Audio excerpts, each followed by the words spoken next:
Okay, good afternoon once again to our avid viewers and mga kaibigan na sumusubaybay po sa ating Prophetic Insight series on the Present Truth. Sa ating po mga kaibigan, mga kapatid na nagpapatuloy po na sumusubaybay ay wini-welcome po natin lahat, ano?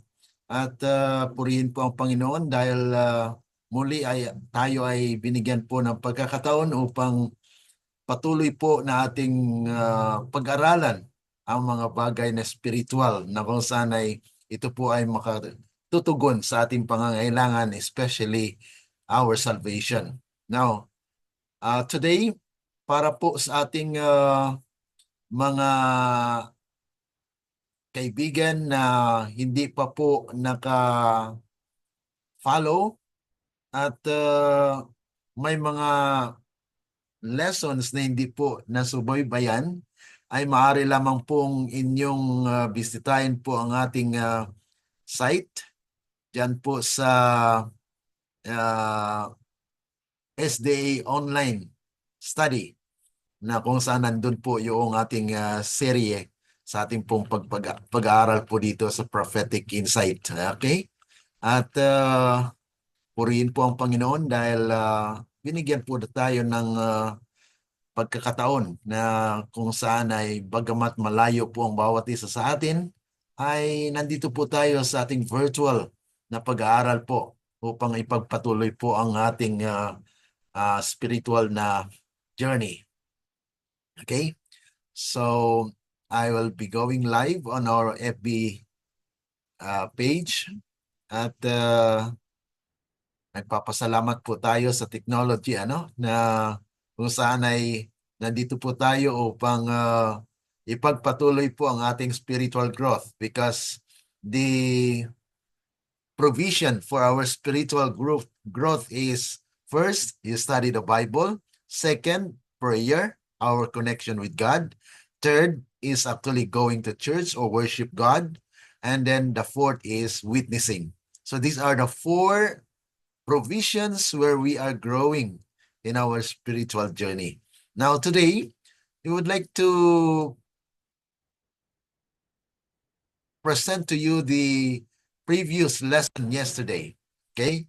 Kahapon po ay atin pong pinag-aralan ang isang katanungan na, is the stone in Daniel 2 the second coming of Christ or the kingdom to be established before He comes as a King of Kings?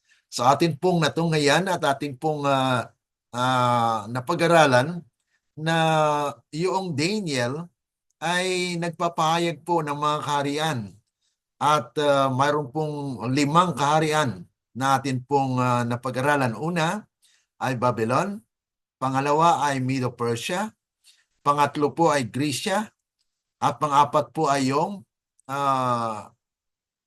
Rome. At yung pang-5 po yung Stone Kingdom. The Stone Kingdom that will be cut out of the mountain na atin pong paliwanag po sa atin na yung pinanggalingan po ng stone is a mountain. And mountain in Bible prophecy is God's people. According to Daniel chapter 9 verse 16 and 20. Na kung saan ay nanalangin po si Daniel para sa kasalanan ng banal na bundok ng Panginoon. Alam po natin, ang mountain po ay hindi nagkakasala, maliban na ito ay nagsisimbolize ng tao. So, Daniel is praying for the sin of the holy mountain of God, which is God's people, the Israelites before. So, therefore, in our study, ay napag-aralan po natin na yung stone is God's people, the first fruit of the living, which is the 144,000. Okay, the same po sa ating harvest na napag-aralan last week. So today, we will be talking about the partial fulfillment of the establishment of the kingdom of glory. So dito po natin matunghayan kung paano po ginagamit yung salita kingdom of God. At ito po ba ay may kaugnayan sa ating kaligtasan? Tingnan po natin yan mga kapatid. Ano?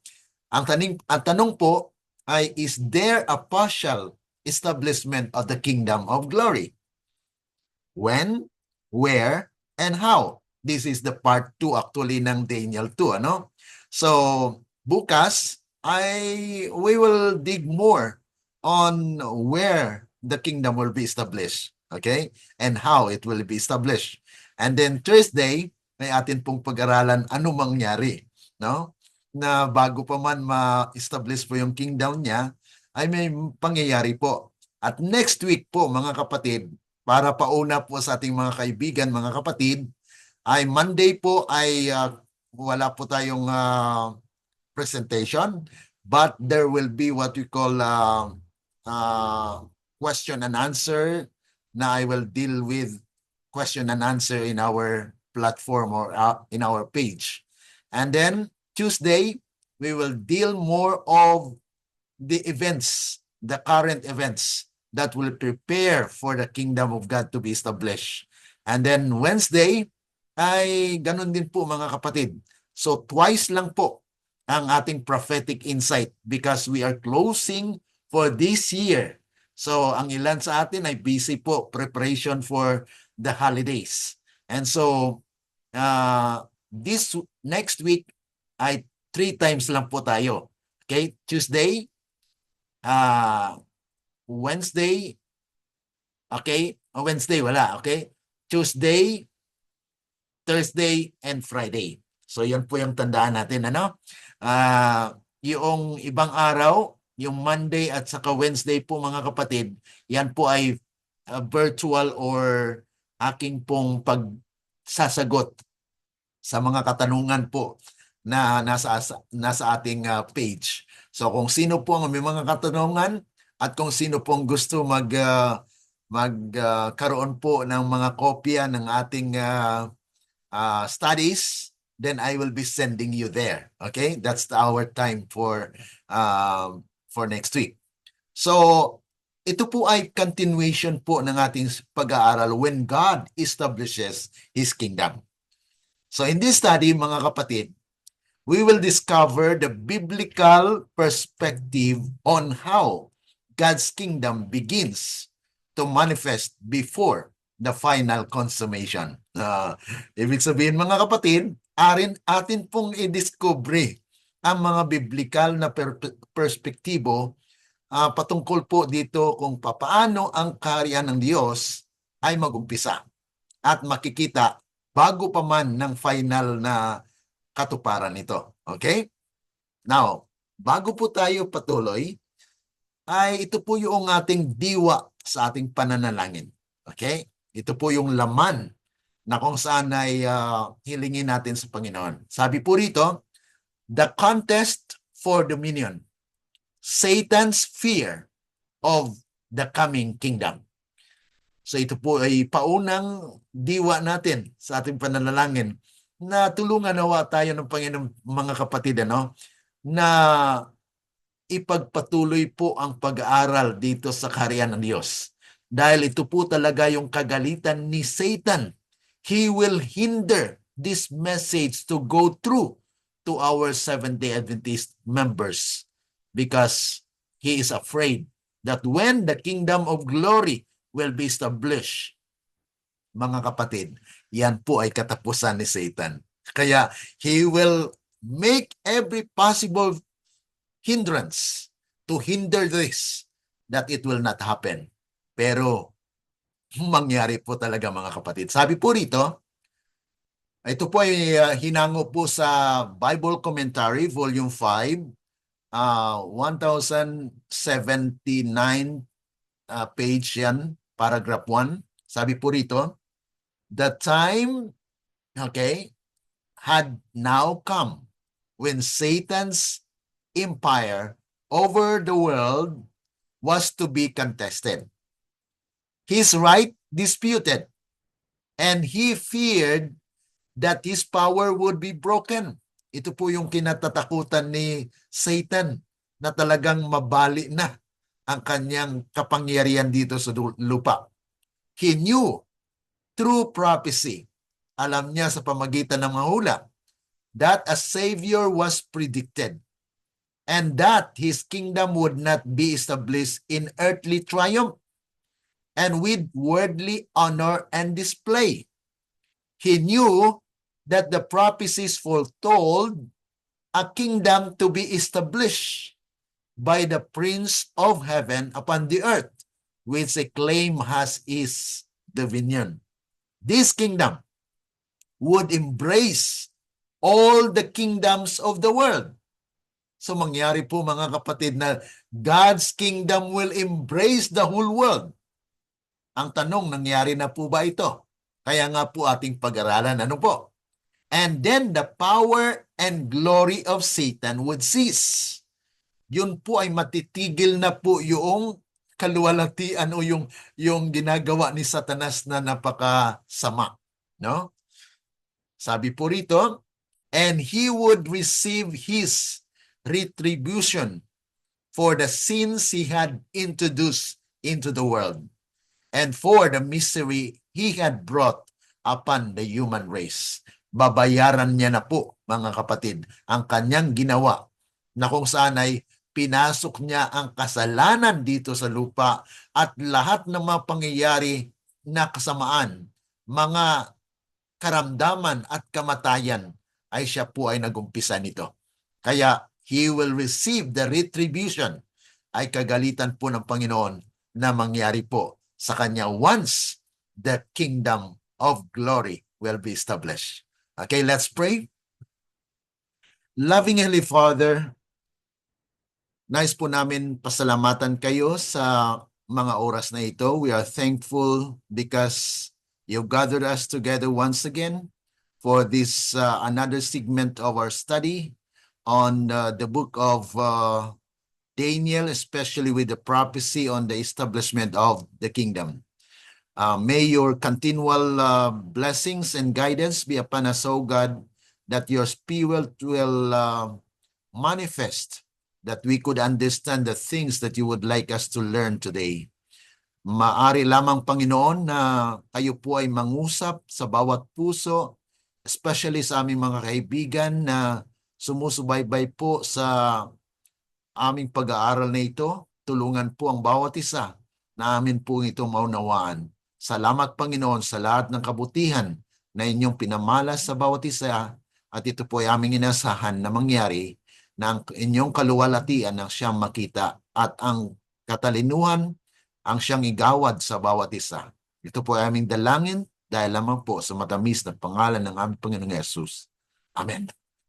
Okay. So dito po tayo, mga kapatid, sa ating pagpapatuloy na kung saan ay the purpose, layunin po. Ang layunin po ng ating pag-aaral sa hapong ito ay to reveal that before Christ will come on earth, He will have His people ready to receive Him as kings, as King of Kings, spiritually in their hearts, then in their lives. Yan po, mga kapatid, na tanggapin nila si Kristo spiritually as the King of their lives, and there will be transformation in their lives, that they will become perfect and will glorify God in heaven. That's why His kingdom of glory will start when His people will be sanctified. Okay? Na sila po ay naging banal, at yun po ang kanyang kaharian na magsimula, mga kapatid. Tingnan po natin kung paano magaganap ito. Okay? So it is common belief that the establishment of God's kingdom of glory begins with Christ's second advent and continues to the new earth. Pero mga kapatid, kaya sabi po rito, however, the scriptures clearly reveal that it will begin prior to the second advent of Christ. The object of this study is to establish that the kingdom of glory will start partially before Jesus comes in the clouds of heaven. Yan po ang ating premise. Atin pong patunayan na ang kingdom of glory po ay mag-umpisa po yan dito sa lupa bago pa man dumating si Kristo. Paano po mangyari yan? Atin pong tingnan sa ating pag-aaral. Ano po? And to show how and where this kingdom will be established. Actually, sa ating pag-alam po dito sa location of the kingdom, tomorrow will be discussed because this is just part 2, mga kapatid. Ano? Okay. Now, according to the Old Testament, it was actually expected that God will establish a kingdom. Sabi po rito sa Isaiah chapter 9, verse 6 and 7.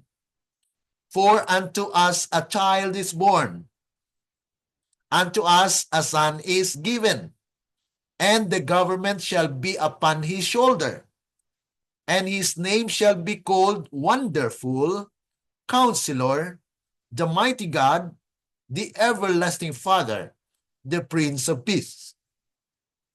Of the increase of his government and peace, there shall be no end.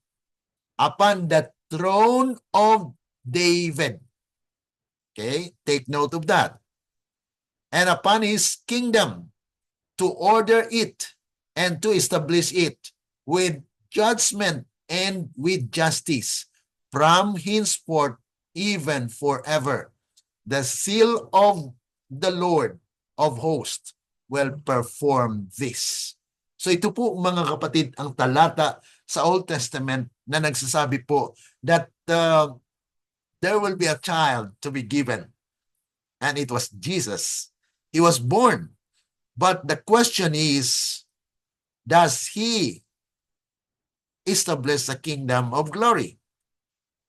Inakita po natin, mga kapatid, na Jesus Christ, as a humble man, came to offer himself as to the salvation of humanity. So ang kanyang pagdating po dito sa lupa, that was the first coming where he will actually establish the kingdom of grace. Okay? So we will be talking about the kingdom of God in different phases. Atin pong tunghayan at atin pong sundan na mayroon pong phases ang kaligtasan o kaharian na itatayo po ng ating Panginoon. Kaya nga po itong kaharian ng Panginoon ay dapat po na maunawaan kung ano po ba ito. Dahil it was a generic name na or title, Kingdom of God. So ano po itong Kingdom of God? Kaya nga po ay atin pong pag-aralan ito. Sabi po rito sa inspiration, with the promise of the birth of Messiah, of the Messiah Christ, also came the promise of what? Establishment of His kingdom. So ayon po doon sa binasa natin na siya po ipanganak at tatayo po siya ng kaharian. Thus, the Jews expected Christ at His first advent to establish the kingdom. Yun po yung expectation ng mga alagad na they are expecting that Jesus will establish the kingdom. Pero mga kapatid ay parang na-disappointed sila because He came as a humble man, did not realizing that Jesus established the kingdom of grace. Kaharian po ng biyaya because He comes to save the world through His blood, mga kapatid. Kaya kailangan po muna na mag-offer po siya ng kanyang sarili in order for man to be restored back to the righteousness of Christ. Okay? So, desire wages, ayon po dito sa page 34, the dying words of Jacob filled them with hope. The scepter shall not depart from Judah, nor a lawgiver from between his feet, until Shiloh come. The waning power of Israel testified that the Messiah's coming was at hand. Even Jacob, mga kapatid, even the patriarchs knew that there will be a time that Christ will come. They believe that the offering that they are offering, actually mga kapatid, is a symbol of Christ that will come to take the sin of the world. Now, sabi pa po rito, the prophecy of Daniel pictured the glory of his reign over an empire which should succeed all earthly kingdoms. And said the prophet, it shall stand forever. Yan po ang ating napag-aralan kahapon. Daniel chapter 2 verse 44 says that in the days of these kings, hindi po siya nagsabi na after the days of these kings. But it said, in the days. Ibig sabihin mga kapatid, during the time where there are still kings in the world, God will establish a kingdom. And it will stand forever. Therefore, the kingdom that God will establish on earth will be forever. Ibig sabihin mga kapatid, the subjects of the kingdom will never die. Okay? At yung mga namatay na mga subjects of the kingdom, because Christ died, they are assured of life. That's why when Christ will come, those who have died because they have go through with the investigation. Napag-aralan po natin last week, the harvest.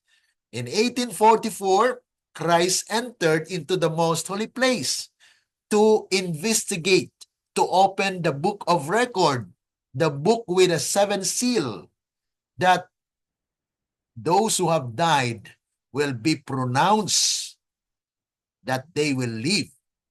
And so when Christ comes, those who have died will be resurrected. Okay? So yan po mga kapatid, the kingdom will be established. And this will be the time where the glory of God will be seen throughout the world. Okay? Sabi po rito, while few understood the nature of Christ's mission, konti lang po ang nakakaalam nakakaunawa po ng mission ni Kristo nung dumating po siya sa lupa. There was a widespread expectation of a mighty prince who should establish his kingdom in Israel and who should come as a deliverer to the nations. But the people of Israelites, mga kapatid, especially yung mga Jews during the time of the apostles, the disciples, even the disciples expecting that Christ will establish the literal kingdom. But yet they did not understood. Hindi po nila naunawaan ang mission po ni Kristo na He will come to establish the kingdom of grace. Kung bakit po sinasabi na kingdom of grace? Tingnan po natin mga kapatid, let us have a clear understanding of God's kingdom. Okay? The kingdom of God is revealed in what? In 3 distinct phases. Tandaan po natin mga kapatid, mayroon pong 3 distinctive phases ang kaharian ng Diyos. Okay, una ay kingdom of grace. Ang kingdom of grace, mga kapatid, Christ first advent and His sacrifice bring salvation. Yan po yung biyaya. So when Christ came, He actually establishes the kingdom of grace na ang lahat ng mga taong maniniwala sa Kanya ay may buhay na walang hanggan. So it was the kingdom of grace that had been established, mga kapatid, na lalago po ang kanyang kaharian. No? Dahil marami po ang maniwala, makarinig ng mensahe, the everlasting gospel, and they will be a part of the kingdom of God, mga kapatid. Ito po yung kaharian ng biyaya. Okay, tandaan po natin yan.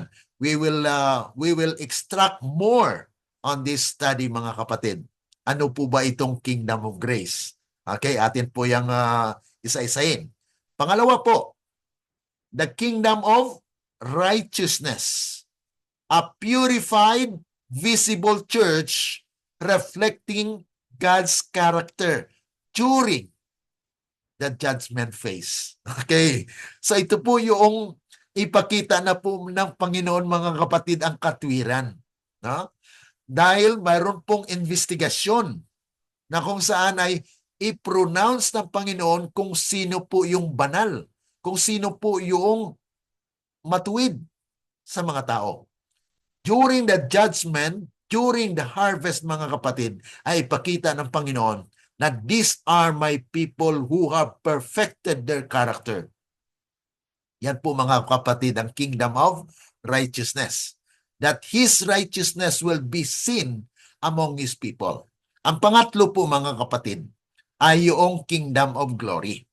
Yung Kingdom of Glory, the partial, when the servants of God enlightened the earth with glory. Yan po ay mangyari sa panahon ng loud cry. Revelation chapter 18, 1-4. That the earth will be what? Will be lightened with God's glory. So yan po yung partial fulfillment of the Kingdom of Glory. But the final will be when Christ comes in the clouds of glory, where this will be the final consummation of Christ's second coming and the new earth. Yan po, mga kapatid, yung extension ng tinatawag nating Kingdom of Glory. Because the Kingdom of Glory is for eternal na yan. Okay? Na wala na po yung kasalanan. Wala na po yung makasalanan. Wala na po si Satanas. Okay? Wala nang kapangyarihan over God's people at that time. Understanding these phases gives clarity on how God's kingdom progressively manifests among His people. Kaya ito, mga kapatid, ay progressive. Na tayo po ay tumatanggap ng kaligtasan mula sa kay Kristo dahil sa biyaya. At tayo po ay pabanal. Ito po yung sanctification in the present time. Because this is also a part of judgment where God will judge His people, mga kapatid. Kaya yung sealing, the 144,000 is a part of God's righteousness. The message of righteousness, mga kapatid. Na kung saan ay nais niya po ng kanyang kaharian, ng katwiran ay manaig sa lupang ito. Okay? Now, isa-isahin po natin. Dito po tayo sa Kingdom of Grace. Okay? Ano po ba yung Kingdom of Grace? Ayon po sa Spirit of Prophecy, Great Controversy, page 347.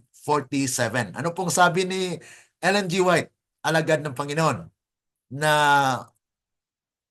pinayag po sa kanya? Sabi po rito, the Kingdom of Grace was instituted immediately after the fall of men. It existed by the promise of God. Okay.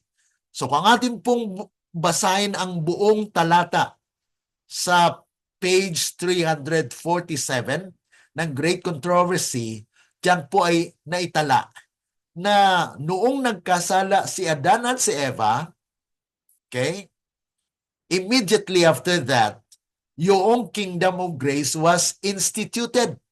Bakit po, mga kapatid? Ano po bang ginawa ng Panginoon? Ang ginawa ng Diyos. Ang ginawa po ng Diyos, hinanap si Adan at si Eva. Saan si Adan at si Eva? Nagtago, di po ba? Tinawag. So hindi lamang hinanap, mga kapatid, kundi ang Panginoon po ay tinawag ang lalaki at babae, si Adan at si Eva. Pagkatapos po na tinawag, ano pong ginawa ng Panginoon? Itong si Adan at si Eva ay sumagot naman, nandito po kami, nagtatago. O bakit kayo nagtatago? Nagkasala. Okay. So, ang ginagawa po ng tao pag magkasala ay may tago. No? They don't want to accept the sin. They are actually hiding. So, ganun din po ang tao ngayon. Ilan sa atin siguro may mga kasalanan, nagtatago tayo pag nagkasala. Okay? Yan po ang tendency ng tao. Ano?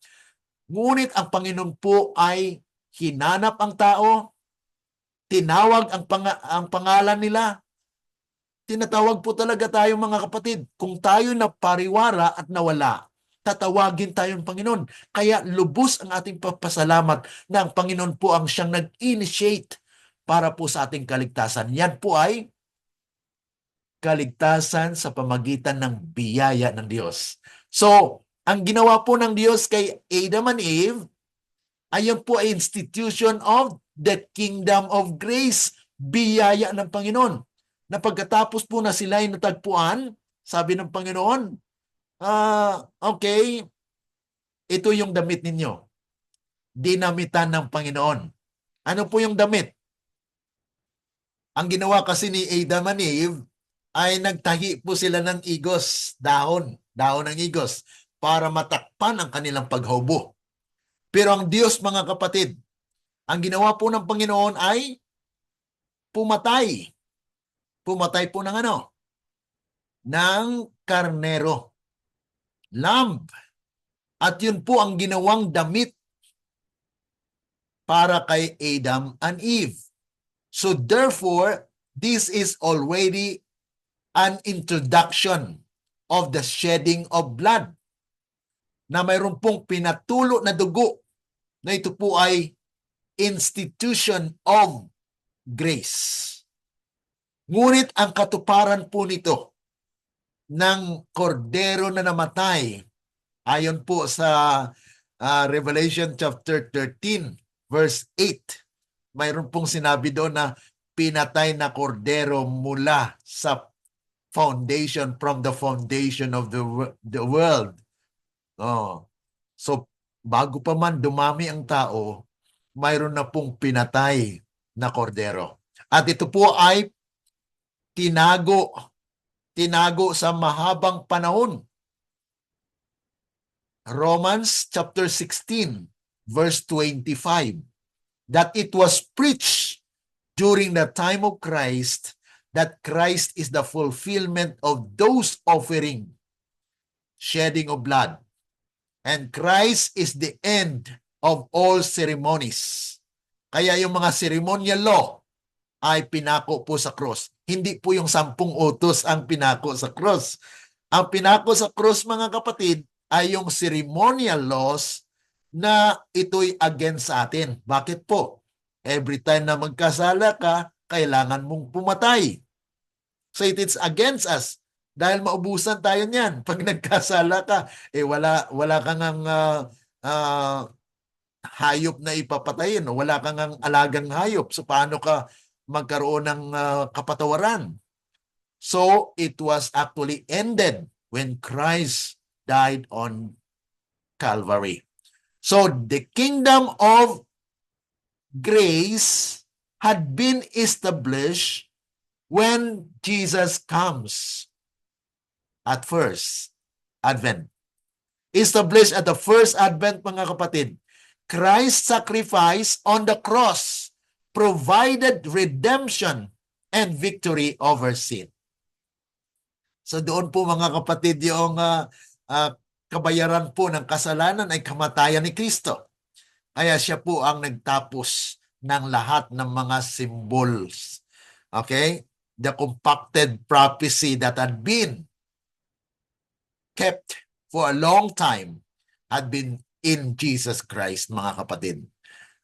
Ang sabi po rito sa Mark chapter 1 verse 15, the time is fulfilled and the kingdom of God is at hand. Repent ye and believe the gospel.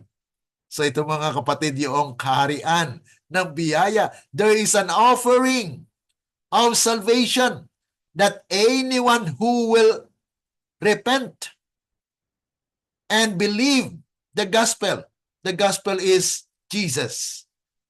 Those who believe in Jesus will have eternal life. And that is the kingdom of grace, where your name will be written. Ang iyong pangalan ay isulat na ikaw ay magkaroon ng buhay na walang hanggan. Okay? So that's actually, ano pong purpose ng kingdom of grace? What is the purpose of the kingdom of grace? To provide what? Justification. Ano po ba yung justification? Alam po natin mga kapatid, tayo makasalanan. Ano? At binayaran po yan ni Kristo. Kaya ang kanyang dugo, ang siyang substitute sana na tayo ang kapalit doon. Pero kinuha po yan ni Kristo. At yun po ang nagbayad sa ating mga kasalanan. So dahil sa kanyang kamatayan, we are justified. Ito pong tinatawag na justification by faith, na kung saan ay inaring ganap tayo na para bagang di nagkasala. Okay? Na ang merito po ni Kristo ay pinagkaloob sa atin. Ibig sabihin mga kapatid, hindi natin pinagpagalan yon. Hindi natin pinagtrabahuan.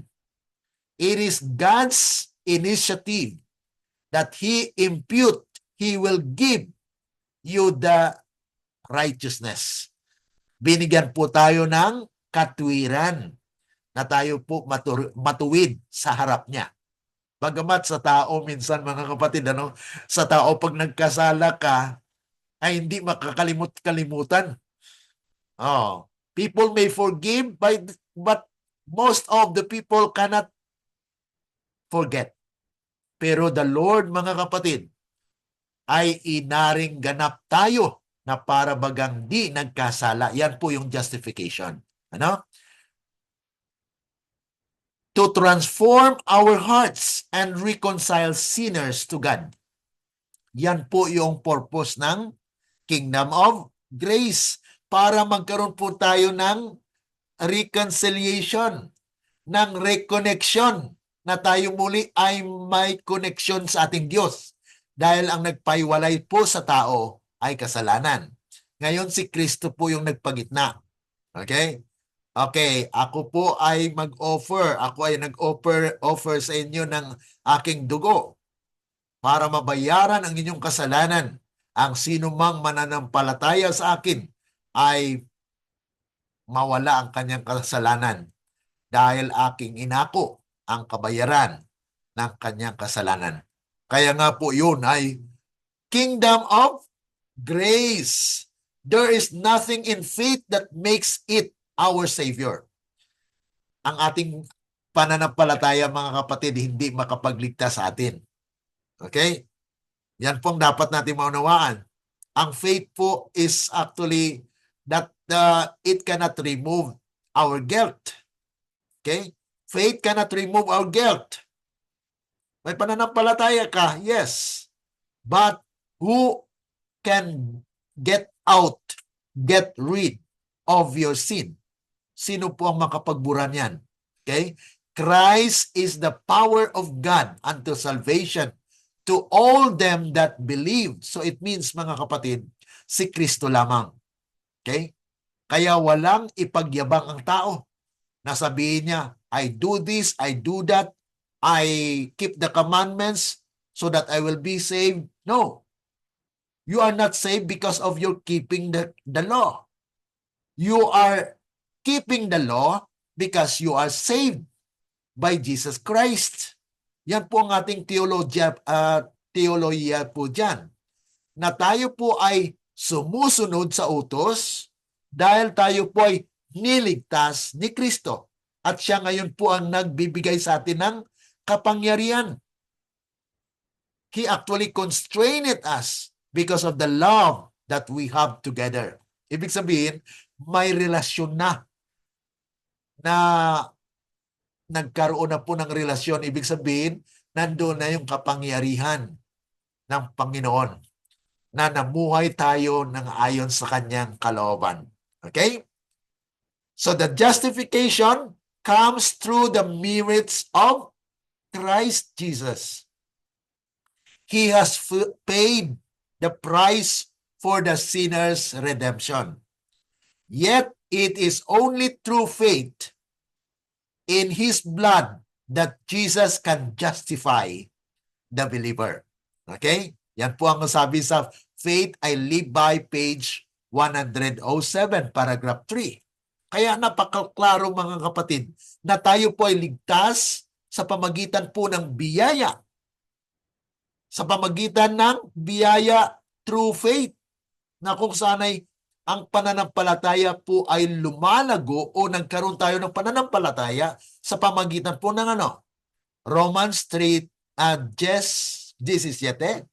Sabi po roon, faith cometh by hearing the words of Christ. So ang salita po ng Panginoon ang siyang may kapangyarihan na umudyok at nagbigay po. There is a transformative power that changes our lives. Kaya this is the work, this is the government of God, the kingdom of grace. Yan po ang kapamahalaan ng kaharian ng biyaya na gumagalaw para po sa ating kaligtasan. Wow, napakagandang mensahe mga kapatid. Now, we are saved because of Christ's death. That is the kingdom of grace. Okay? Now, punta po tayo sa pangalawang phase, the kingdom of righteousness. This is the judgment phase and cleansing of God's people. Kasi hindi po maging righteous yung tao, maliban lamang kung siya po ay na-verdict na, mayroon na pong hatol sa kanya.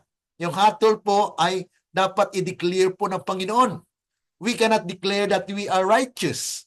It is God alone that can make us righteous, mga kapatid. He called His people and He qualifies them. Yan po yung kagandahan. Ang Panginoon po ang nagtawag at siya rin po ang mag-qualify sa atin. We are not the one that are qualifying ourselves because we are still sinners, mga kapatid. Tayo po ay makasalanan. So before the kingdom of glory, God establishes a visible, tingnan nyo yan mga kapatid, visible kingdom of righteousness on earth. Magtatayo po siya ng kaharian niya at mamuhay ang tao ng matuwid. Dahil maliban lamang na ang tao ay matuwid, hindi po siya makatingin kay Kristo. Hindi niya po makikita si Kristo. Bakit po? Mamatay siya. Because the glory of God, the glory of Christ will consume his life, his body, because he is not righteous. So therefore, there should be righteousness that actually emanates, na makikita po, manifested in the life of God's people. Kaya nga po dapat po tayo ay maingat. Mayroon pong mga reforms na kailangan. Ibig sabihin mga kapatid, I strive with all the power that God has given us to be among the 144,000. Kaya nga po mayroong sealing na you will be sealed with all the truth. The truth of dress reform, the truth of diet reform, the truth about tithe reform, Sabbath reform, all of these reforms, mga kapatid, ay wag po tayo maging prejudice sa pagtawag na reform ay hindi na po kasama sa atin yan. No. We need reformation inside the church. Kaya yung cleansing and purification of the church is actually part of the kingdom of righteousness that Christ is doing in the process, mga kapatid. This kingdom begins with the judgment of the living. Kaya mayroon pong judgment, mga kapatid, na once God pronounced the verdict, then they will no longer die. As prophesied in Ezekiel 9 and Malachi chapter 3, verses 1 to 3. So these are all essence, laman ng mensahe po ng kaharian ng katwiran. Sabi po sa 1 Peter chapter 4, verse 17, judgment must begin at the house of God.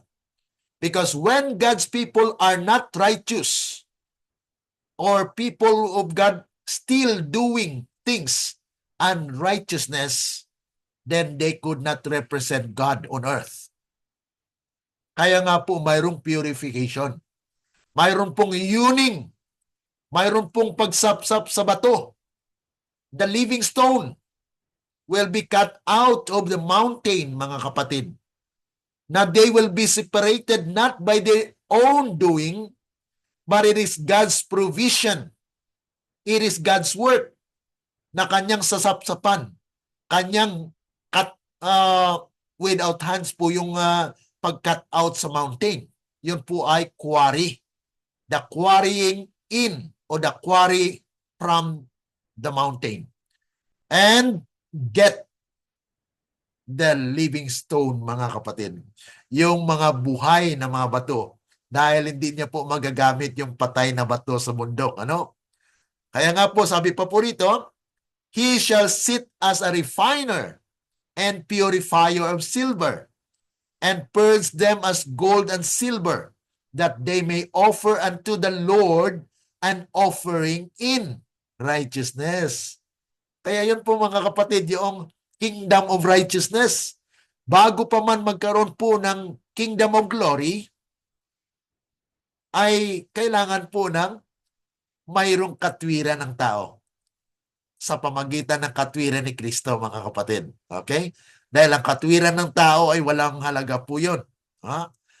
Maliban lamang na si Kristo po ang maging counted or the merit of your salvation. Kaya the sealing of the 144,000, mga kapatid, the 144,000 are sealed as the first fruit, mga kapatid. They stand as a purified.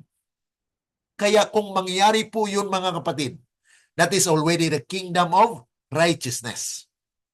Na makita na po yung katwiran. Sa ngayon, mga kapatid, sa church ay kalungkot-lungkot.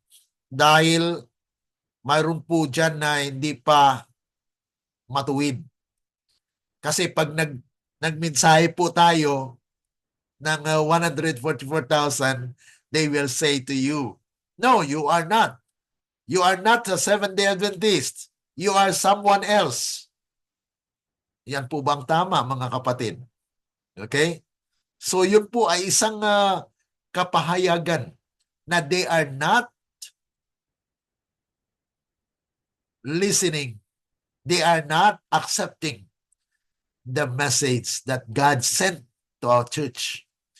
Na ito po yung pinapag-aralan po natin is actually a purification message that God wants the church. He wants the church that if they will not be transformed and sealed by the truth, they cannot be sanctified. Dahil sa John 17:17, ano pong sabi ng John 17:17? Sanctify them by the truth. Thy word is truth. Kaya ang katotohanan po ang siyang mag-sanctify sa atin, magpapabanal sa atin, mga kapatid. So those 144,000 are purified from the Seventh-day Adventists. And so, sabi po rito sa Testimonies for the Church, Volume 5, 214, not one of us will ever receive the seal of God. Walang sino man sa atin ang makareceive po ng silyo ng Diyos while our characters have one spot or stain upon them. It is left with us to remedy the defects in our characters. Kaya, mga kapatid, there is a purification. Mayroon pong pag-purify, paglilinis sa ating mga buhay at hindi po natin kaya yon. It is only the work of God that makes it able that we are counted righteous and clean before Him. Kaya nga po, hilingin natin sa Panginoon. Panginoon, tulungan niyo po ako. Wala po akong kakayanan na baguhin ang aking buhay. Kayo po lamang ang aking inaasahan. Once you say that and believe on it, then, mga kapatid, I know God will answer. I know God will fulfill His promises, that He will establish His righteousness in you. The kingdom of righteousness starts with the purification of the church. Kaya napakalaga, mga kapatid, the sealing of the 144,000. God's faithful servants who stand without fault before the throne of God. So they will be standing before God, mga kapatid, while they are on earth, that their lives are blameless. Kaya mayroon pong panahon, pagkakataon, na mamature po yung tao. Noong 1888, mga kapatid, ito na po yung mensahe ni Jones and Wagoner sa General Conference sa Minneapolis, na sinabi po nila, it is possible that men could have a sinless life. Ngunit it was rejected because they say, while we are on earth, it is possible for us to be sinless. Dahil nagkakamali tayo, nagkakasala tayo. Mga kapatid, that is not the fruit of faith. It is not of the eye of faith. The eye of faith believes that we are perfect in Christ. Mga kapatid, pananampalatayaan natin.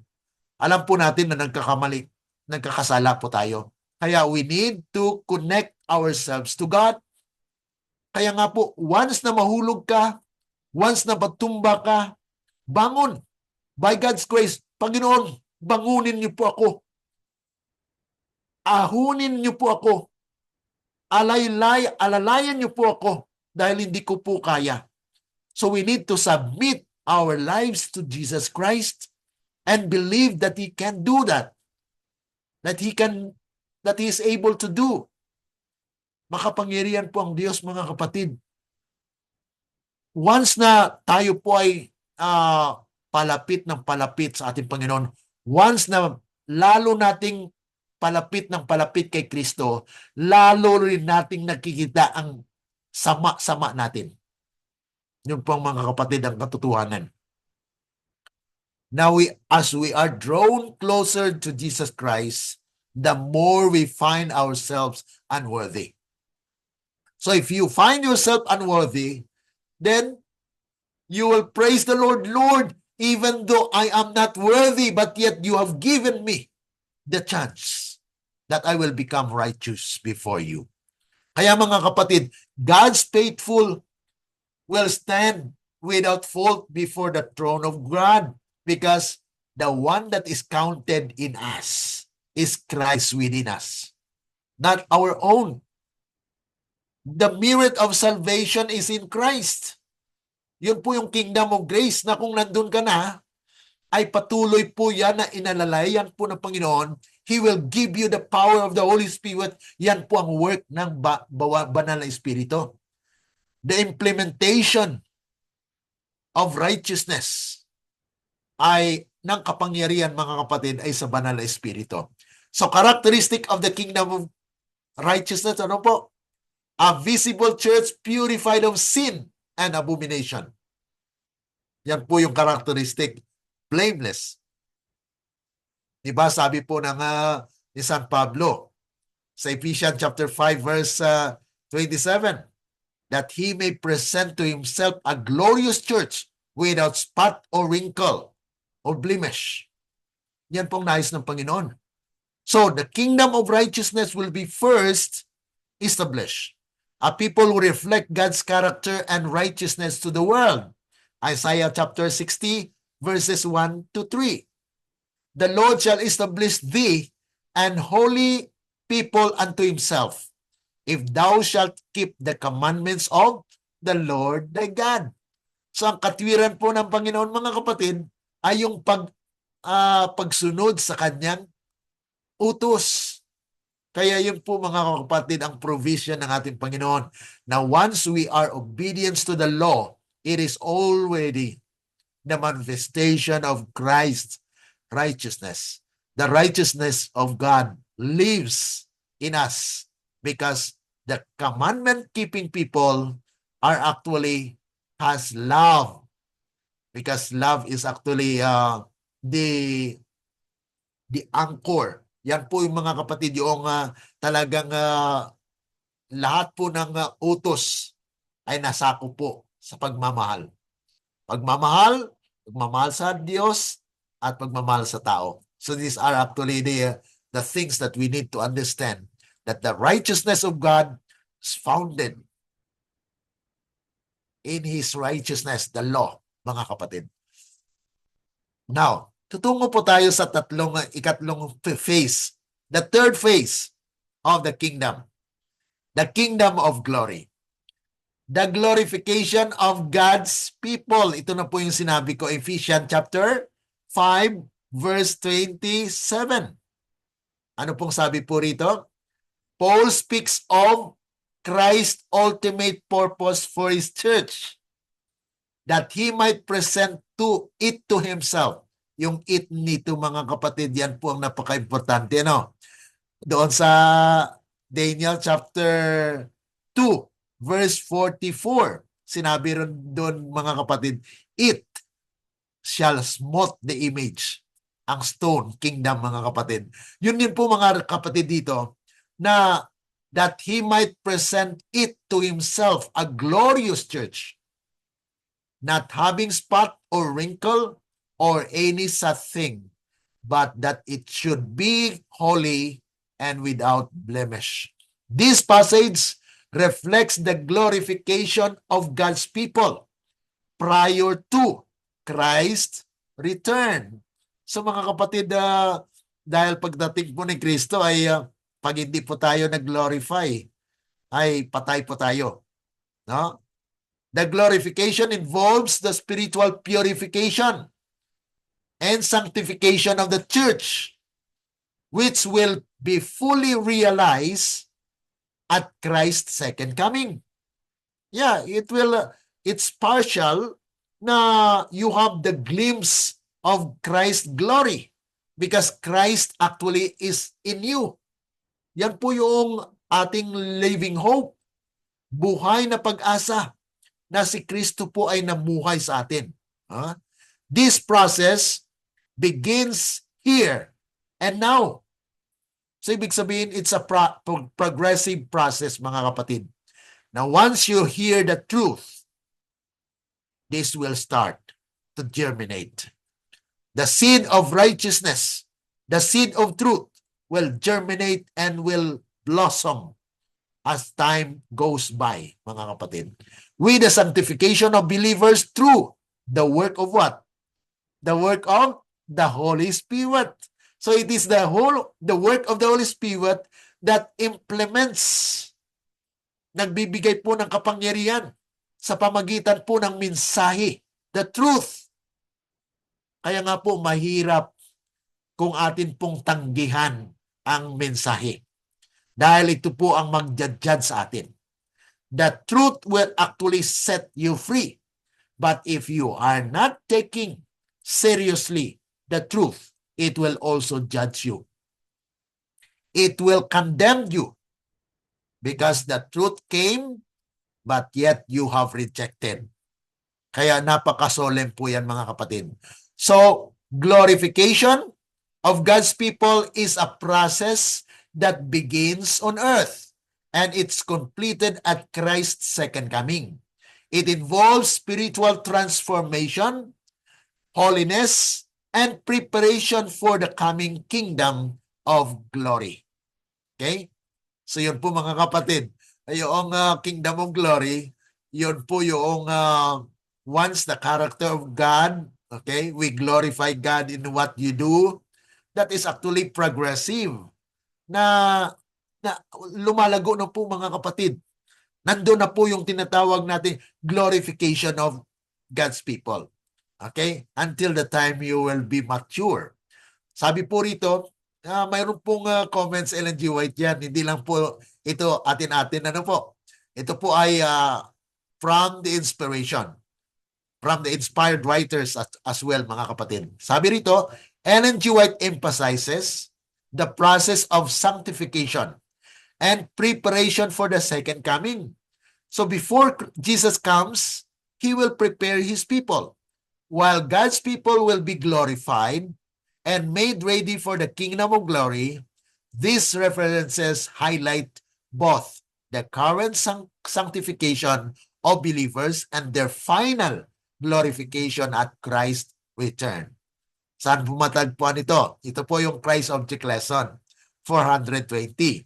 Ito pong sabi, Christ is coming to present Himself a glorious church, not having spot or wrinkle or any such thing, but that it should be holy and without blemish. Kaya mga kapatid, ito po yung glory ng Panginoon, ano? Na wala po siyang bahid ng karumihan. Ay iyon po ang iharap ng Panginoon sa kanyang Ama. This work is to be done in this life. And when the church shall be presented to Christ, it will be pure and holy, and the members will stand before Him without fault. Yan po mga kapatid, tatayo po sila na walang dungis, walang kasalanan dahil napatawad na po siya. Okay? That's why right now, Christ is still in the sanctuary. He is in the heavenly sanctuary, mediating. Siya po ang advocate natin. Ellen G. White connects Ephesians chapter 5, verse 27 to the sanctification process that begins now in the lives of believers. The glorification of the church happens in stages, starting in the present life and being completed at Christ's second coming. So mga kapatid, napaka-importante na ating pumaunawaan na ang final kingdom of glory will be when Christ comes. But there is a partial fulfillment for that because they cannot see Jesus unless they are also glorified. Okay? Sabi pa po rito, Great Controversy 508.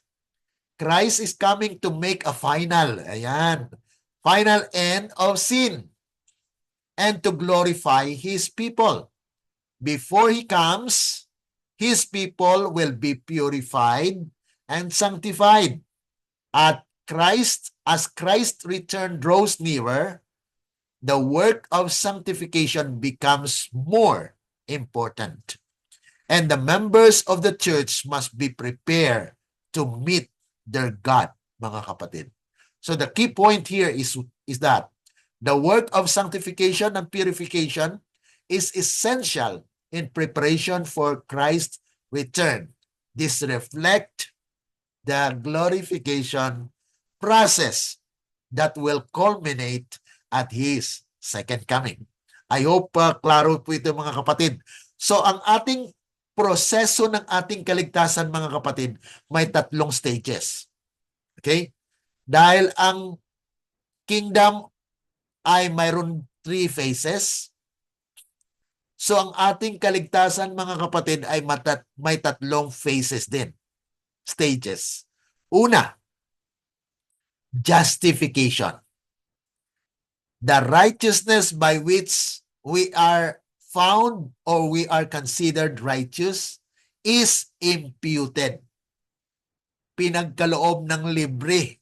Walang pinagpagalan. Yan po yung justification. Pinagkaloob na para bagang di nagkasala. So your sin had been forgiven and now you are counted righteous. Yan po yung justification. Pangalawa, sanctification. The righteousness by which you are counted righteous is imparted. Okay? Yung imparted naman mga kapatid, yung kapangyarihan na ang banal na espiritu ay gagawa that you will be sanctified. Kaya yung katotohanan ay dumating para tayo ay ma-sanctify sa present life. Yan po yung kingdom of righteousness, that we will be judged. Kaya kung nireject natin ang katotohanan, then we will be rejected as well. So you are condemned. But when you accept the message, then mga kapatid, you are justified and sanctified. Hindi natin may wala yung sanctification at saka justification, because these are the process. Lifetime process po yan, mga kapatid. Until the time where you will be glorified. Yan po yung pangatlong stage. So, ito po ay napakalaga natin pong maunawaan. So, the kingdom of glory and its final fulfillment or establishment. Ellen G. White's writings also describe the present reality of God's kingdom, okay, which is progressively being established in the hearts of His people before Christ's return. This includes the influence of the Holy Spirit, the work of the gospel, and the call to be part of God's kingdom now. Okay? So kung ating pong naunawaan ang kingdom of God, you need to pass through with the kingdom of grace, the kingdom of righteousness, that you will be judged, mga kapatid. Kaya tayo na matuwid, hindi sa iyong sariling mapa, kundi sa kapangyarihan ni Kristo na itatayo kanya. Yan po, mga kapatid, yung ating paniniwala at pananampalataya sa Panginoon na wala tayong kakayanan. Kaya you submit completely to the Lord. Sabi po rito, mga kapatid, Desire of Ages 107, the kingdom of God is not of this world, but it is to be established. Where? In the hearts of men. As Christ reigns in the hearts of His people, His kingdom grows. So kung manana po si Kristo sa ating mga puso, dito po lalago ang kaharian ng Diyos. Bakit? People might see your life which reflects Christ. At makita po yan ng tao. At sila'y maniwala. Hindi lamang na ikaw nagsasalita, kundi yung buhay mo ang siyang nagsasalita. An open book to all na mayroon pong pagbabago sa ating buhay. So this kingdom will not be established by external forces, but by the influence of what? Influence of God's Spirit, mga kapatid. Kaya sabi doon sa Zechariah 4:6, not by might, nor by power, but by the Holy Spirit, that the kingdom of God will be established. So key point here is that the kingdom of glory is already being established in the hearts of believers as they submit to Christ's reign. Kaya mayroon po tayong kanta na King of my life. Si Kristo ang hari ng ating buhay. Na siya po yung namamahala. Siya po yung mangusap sa bawat isa sa atin. It is a spiritual kingdom in the present age that will prepares for the final establishment of His kingdom, especially when He return, because He will come as the King of Kings. He will establish His kingdom in the days of these kings, mga kapatid. Daniel chapter 2. Pero bago pa man yan mangyari, mayroon pong purification. That's why the stone will be cut out of the mountain. So the work of spreading the gospel is the work of establishing the kingdom of glory. This will actually happen when God's people will what? Will be purified. Yun po yung Revelation chapter 18, 1 to 4.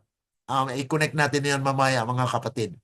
As the gospel spread and people accept Christ as their Savior, they become citizens of the kingdom and reflect His glory. The kingdom is not of this world, but it is manifesting itself in the lives of His people. Kaya nga po, maluwalhati ang buhay ng Kristiyano na sumusunod. Dahil it glorifies the name of the Father, the name of the Son, because the Spirit is guiding us.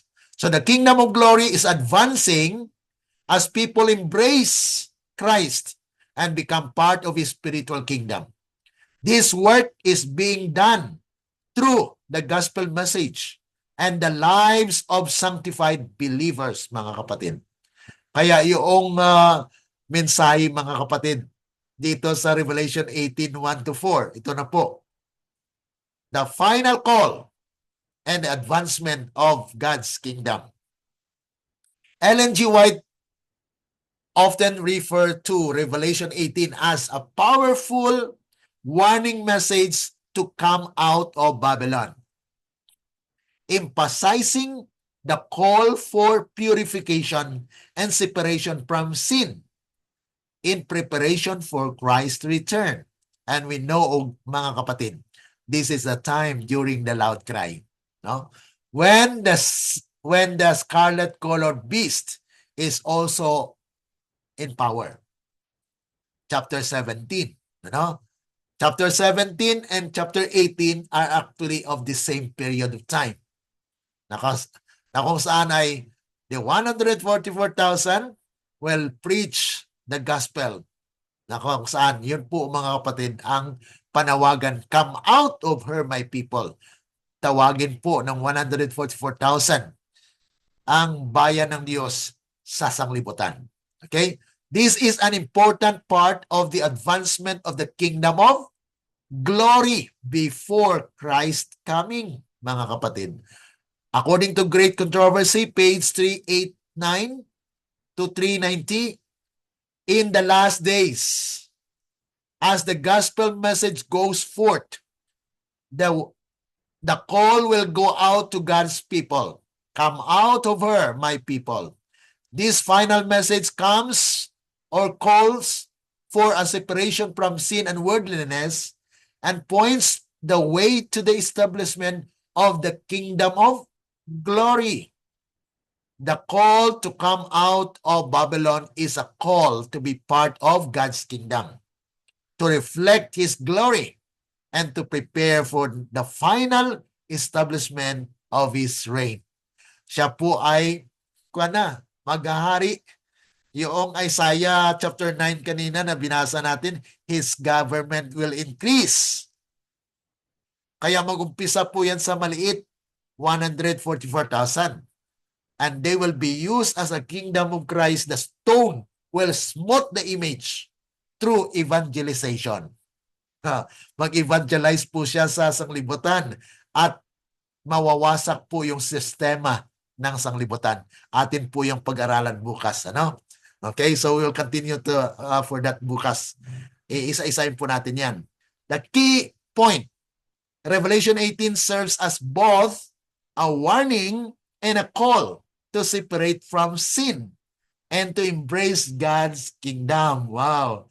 This preparatory work is a significant part of the advancement of the kingdom of glory before Christ's second coming. Ito po mga kapatid ang bahagi ng katuruan na hindi po tinuturo sa ating iglesia. Dahil instant po yung kingdom. Na once dumating daw si Kristo, yun na po yung kingdom. Mga kapatid, that is a misinterpretation and misapplication. Because we know, mga kapatid, na the kingdom of glory actually starts here and now.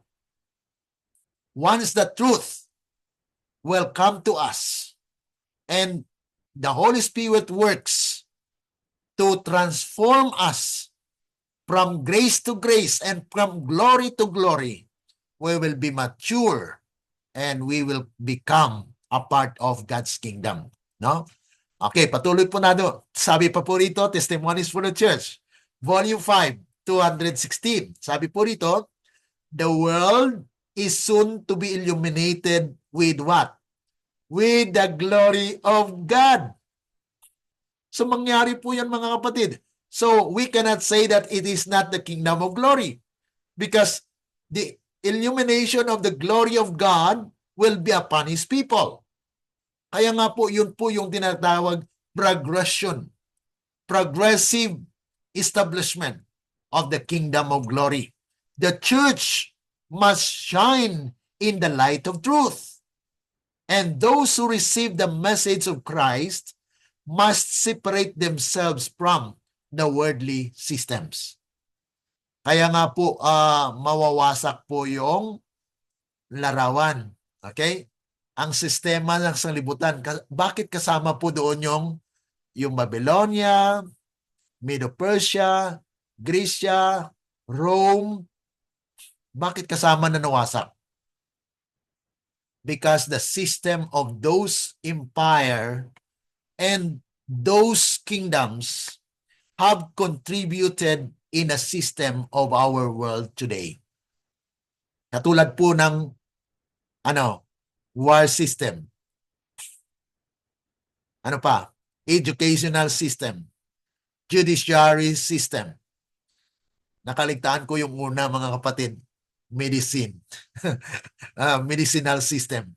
Alam niyo po ba na ang medicine ay nag-originate worldwide sa pamagitan po ng Babylonia? Because Babylon, nandun po yung the oldest diagnostic book, yung pharmaceutical book, na kung saan ay sinulat po yan doon sa Babylonia. Okay? So they have the system of medicine. Okay? How about the contribution of Medo-Persia? The system of war. Okay? Ang pangatlo po ay Greece. Greek philosophy and education. The educational system of the world. And then, Rome. What is the contribution of Rome system? Judiciary. So those are actually part na atin pong mapag-aralan bukas. Okay? So establishment of the kingdom of glory within the hearts of those who receive His message, mga kapatid. So there will be sheep, yung napag-aralan natin kahapon, mayroon pa pong sheep sa labas. So God will purify the church, kaya nga po mayroong first fruit. Ang first fruit po, ito po yung mag-gather ng second fruit during the loud cry. Kaya nga yung stone was cut out without hands. It is God's intervention to purify His church. And He will use the stone, mga kapatid, to smote the system of the world. And the stone became a great mountain and filled the whole earth. The kingdom of glory will be established partially. So yun po, mga kapatid, yung ating napag-aralan po dito. After po nag-gather yung first fruit, mayroon pong during the tinatawag natin, mga kapatid, na Sunday law, the great multitude will be gathered because the 144,000 will preach and they will gather the large number of people na kung saan thousands will be saved during a time because that will be a part of God's kingdom of glory na the earth will be lightened with God's glory, mga kapatid. So the mountain of the Lord will be established on the top of the mountains. Yan po yung kingdom of glory. The partial fulfillment of the kingdom of glory. Where God, after the judgment, after the kingdom of grace, ito po yung kingdom of grace was instituted when Adam sinned, and it was established when Christ died on the Calvary. And Christ entered into the most holy place to judge, to investigate, so that righteousness will reign on earth. That's the kingdom of grace and the kingdom of righteousness. And when the righteousness of Christ will be imputed and imparted to His people, then the kingdom of glory will be upon the earth. his everlasting kingdom established. Daniel chapter 2 verse 44. And then Daniel chapter 7 verse 27. Ano pong sabi doon? The greatness of the kingdom under the whole heaven. Kung under whole heaven, mga kapatid, ibig sabihin, the kingdom is on earth. Di po ba? So yan po ang klaro na presentasyon po dito sa ating pag-aaral sa Prophetic Insight. Series on the present truth. So bukas po, huwag kayong mawawala because there are more knowledge and more inspiration that God will give us as we continue on with our study. Okay? Any reaction po mga kapatid for those sa ating mga kapatid po dito sa ating platform? Ay nagpapasalamat po tayo na kayo po ay nagsusubaybay at natapos po natin ating pag-aaral this time. Medyo lumampas po tayo. Sorry po talaga, hindi natin mapigilan na these are very important things that I need really to emphasize. Pero later mga kapatid, next year, ay tiyakin po natin na paiksiin natin. Medyo maiksi na po. Kasi this is the first na natin, presentation natin.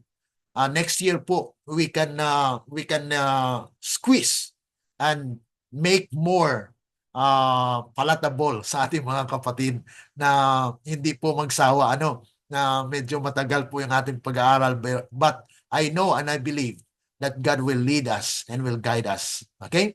Any any reflection, any reaction po sa ating message? Sister Susan? Good morning po. Yung pong mensahe ngayon, yan na po yung pure gospel. Amen. Hallelujah. Salamat po sa Lord. Amen po. Kasi yun po talagang punto. Christ will establish His kingdom. He is the fulfillment of the pure gospel. Kasi ang kingdom po si Kristo eh. Si Kristo po yung hari.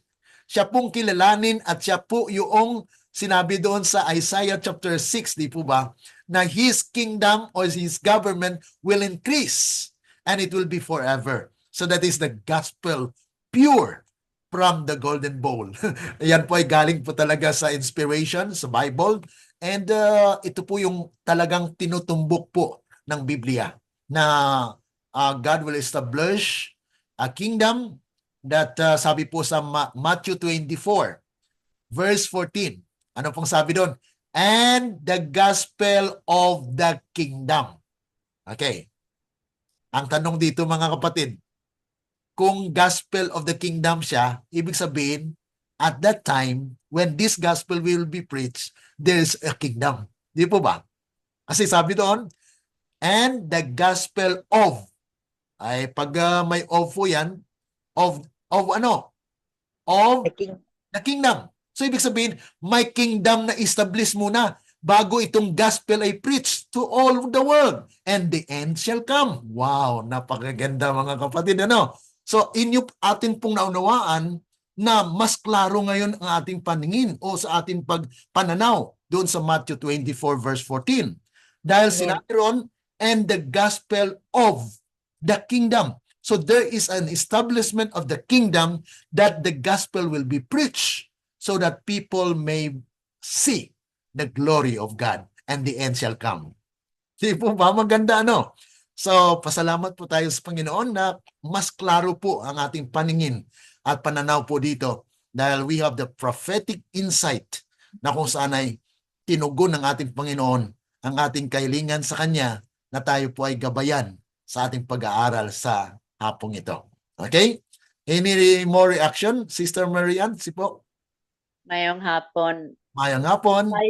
Sayang lang, Brother Glenn. Sayang lang yung yung strive natin na magbabago, maipakita sa kapatiran natin at sa pamilya natin ang pagbabago. Parang bulag sila. Sayang din dahil hindi sila nakikinig na dapat sana maging aware na sila dahil nasa end time na tayo, di ba? Opo.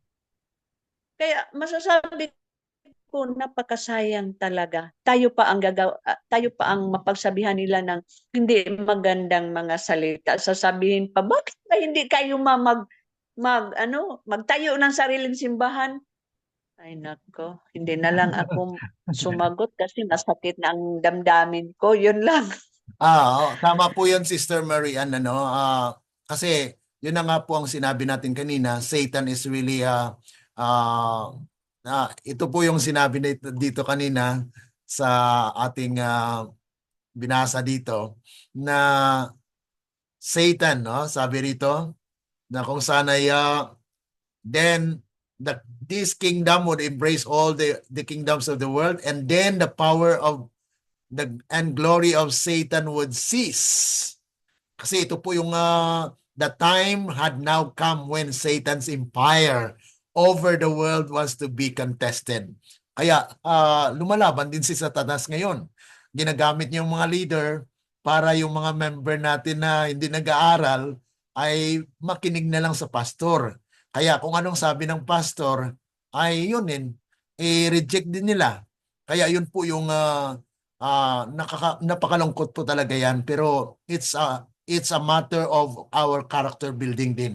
Na paano po natin harapin, paano po natin tanggapin ang pagsapsap sa ating ugali. Kasi masasaktan po talaga tayo, Sister Marian, na minsan ay manahimik ka na lang kasi ikaw pang masama na nagdadala ka na ng warning sa ating iglesia, pero ikaw pang atakihin ay there will be